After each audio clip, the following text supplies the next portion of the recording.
gaspol Pak Prabowo. Oke gas. Ya, kita dukung, kita support. Dan tentu ini menjadi sebuah sinyalemen baru bahwa eranya Jokowi sudah berakhir. Termasuk pengaruh-pengaruhnya tidak boleh lagi ada. Dan mulailah penuhi rasa keadilan rakyat. Adili Jokowi. Bismillahirrahmanirrahim. Assalamualaikum warahmatullahi wabarakatuh.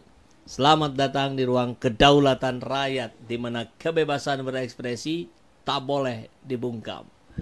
Sahabat AZ, mulai tampak hari-hari terakhir adanya persimpangan jalan, berpisah jalan antara Prabowo Subianto, Presiden Republik Indonesia, dengan Joko Widodo, mantan Presiden Republik Indonesia ke-7. Ya, beberapa sinyalemen kita sudah sampaikan kemarin, misalkan ketika Aguan berani bicara kepada Tempo bahwa IKN itu hanya pepesan kosong. Dia hanya berupaya untuk menjaga citra wajah Presiden agar tidak malu. Karena sebetulnya IKN tidak punya masa depan. Sehingga setelah perpindahan ini, apalagi Pak Prabowo punya concern yang berbeda ya dengan IKN, maka ya sudah dipastikan tidak akan lanjut ya, prediksi saya. Kemudian kita lihat juga kemarin sudah mulai disikat itu bandar-bandar judo, meskipun belum sampai ke atas, mungkin proses. Yang terakhir kemarin kita dengar 300 pati alias perwira tinggi dimutasi, dan jenderalnya Jokowi dalam tanda petik itu sudah tidak ada lagi di struktur TNI Angkatan Darat. Ya, kita tahu TNI AD tentu biasa yang leading lah, kurang lebih begitu ya.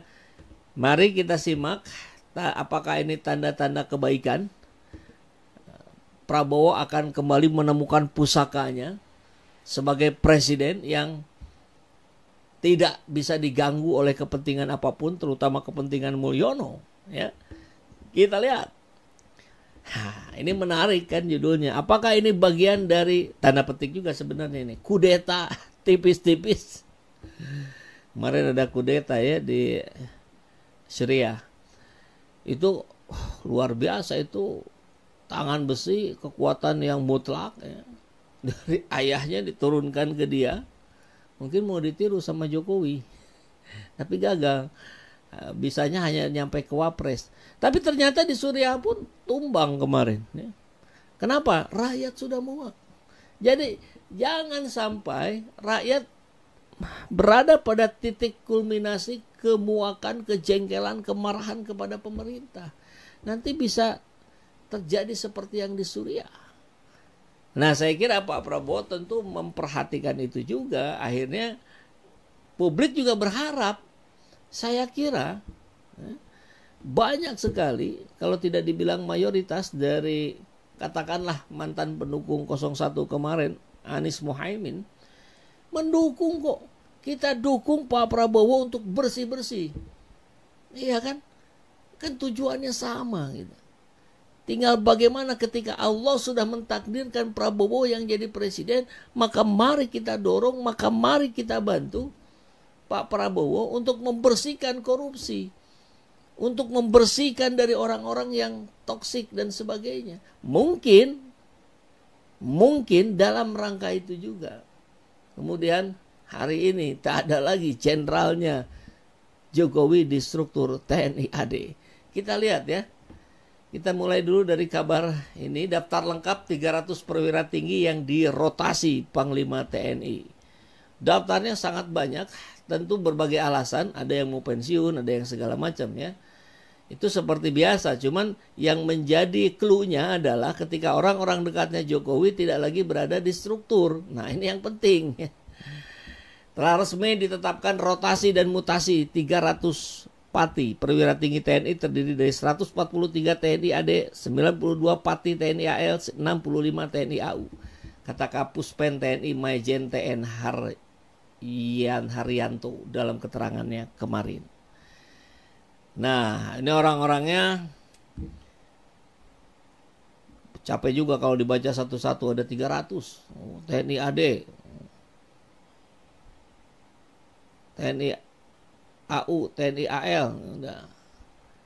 Sebagian kita kenal, sebagian kita nggak kenal ya. Tapi yang pasti clue-nya adalah tadi jenderalnya Jokowi sudah tak ada lagi di struktur TNI AD. Maka mari kita simak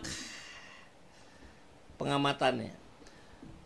Mutasi TNI pertama di era Prabowo, 300 Pati dimutasi, Jenderal Jokowi dikeluarkan dari struktur AD, Angkatan Darat. Buat saya sih ini kabar gembira ya, agar Pak Prabowo tidak lagi terkungkung, tidak lagi kagok-kagok gitu. Kan kita tahu kemarin Pak Jokowi mendatangi Prabowo di Kertanegara ya. Katanya sih kunjungan balasan, tapi tentu kita tahu hari ini Pak Jokowi sudah resmi dipecat dari PDIP. Tentu dia akan mencari labuhan baru. Kemana itu? Bandung hadir, lapor Pak.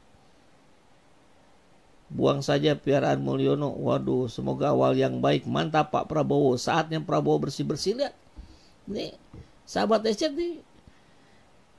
Dukung Pak Prabowo untuk bersih-bersih.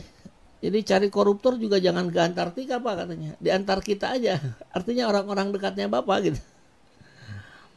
Sebentar lagi kita akan melihat Jokowi bertandang kembali ke Kertanegara atau sebaliknya kompromi. Yang penting copot Kapolri ya. Dan Mendagri. Kita tahu sinyalmen, rumornya sahabat aja dalam semua. Kedatangan Jokowi kemarin ke Kertanegara adalah ya Jokowi mencari labuhan baru. Mungkin Jokowi pengen masuk Gerindra ya. Tapi konon katanya itu ditolak secara halus. Ya bagus lah ya. Memang tidak bisa saklek gitu kalau politik ini, harus betul-betul mungkin tujuannya ke sana agak berputar dulu. Kita pahami itu. Selama indikasinya terus menguatkan gitu ya. Tidak membuat ambigu dengan omon-omon dan kebijakannya bertolak belakang. Nah itu kan yang kita ingatkan terus, yang kita kontrol terus sebagai rakyat yang concern terhadap perbaikan negeri ini. Setidaknya 300 Pati akan dimutasi berdasarkan keputusan Panglima TNI tanggal 6 Desember. Mutasi ini gelombang pertama sejak Prabowo menjabat sebagai presiden. Kompas.id melaporkan surat keputusan tersebut telah dikonfirmasi Kepala Pusat Penerangan TNI dan akan dipublikasikan dalam waktu dekat. Sudah ya, tadi ada di Detikcom. Terdapat sejumlah perwira tinggi terutama di tubuh TNI AD yang dimutasi, yang paling banyak ya, lebih dari 100 tadi. Terdapat sejumlah mutasi yang menjadi sorotan, diantaranya adalah Panglima Komando Gabungan Wilayah Pertahanan atau Pangkogabwilhan. Memang banyak singkatan kalau di TNI ya. Yang akan dijabat oleh TNI AD. Posisi tersebut sebelumnya secara tradisi dijabat oleh perwira TNI AL, Angkatan Laut. Sementara itu, dan Pas Pampres Maijen Akhiruddin dipromosikan menjadi Pangdam Mulia Warman. Sedangkan jabatan dan Pas Pampres yang ditinggalkan disebut-sebut akan diisi oleh Komandan Jenderal Kopassus Maijen John Afandi. Mutasi terkini TNI juga menimbulkan perubahan signifikan di tubuh BIN dan Atase Pertahanan di luar negeri. Ya mesti ya, biar koordinasinya sejalan.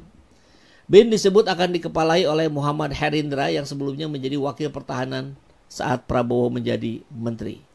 Atase Pertahanan sejumlah negara seperti Malaysia, Australia, Amerika, China, Rusia, Prancis, dan India juga diganti.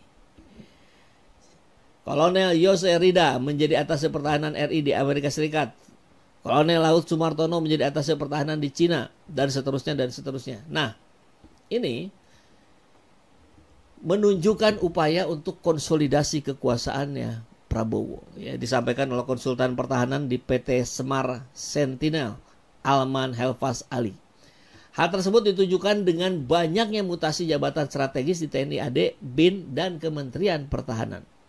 Alman menyebut jenderal-jenderal yang dulu kritis terhadap kekuasaan kini mendapatkan promosi. Nah, ini sinyalemen kuat. Ada promosi untuk jenderal yang dulu kritis kepada pemerintah dan keluarnya Jenderal Jokowi dari struktur organisasi TNI AD. kata Alman yang dikutip Kompas.id Senin kemarin. Alman pun menyoroti jabatan Pangkogab Wilhan I yang kini dipegang Pati TNI AD. Menurutnya, perubahan tersebut tidak sejalan dengan kebiasaan menyikapi perkembangan geostrategi selama ini. Pasalnya, persepsi ancaman di ranah Pangkogab Wilhan I didominasi oleh masalah Laut Cina Selatan. Terkait mutasi di tubuh BIN, Alman menilai perubahan itu sebagai sebuah kewajiban. Menurutnya diperkirakan akan ada mutasi-mutasi baru yang menguatkan BIN di bawah kepemimpinan yang baru. Gaspol Pak Prabowo. Oke gas. Kita dukung, kita support. Dan tentu ini menjadi sebuah sinyalemen baru bahwa eranya Jokowi sudah berakhir. Termasuk pengaruh-pengaruhnya tidak boleh lagi ada. Dan mulailah penuhi rasa keadilan rakyat. Adili Jokowi dengan berbagai daya rusak yang sudah dirasakan oleh rakyat selama ini.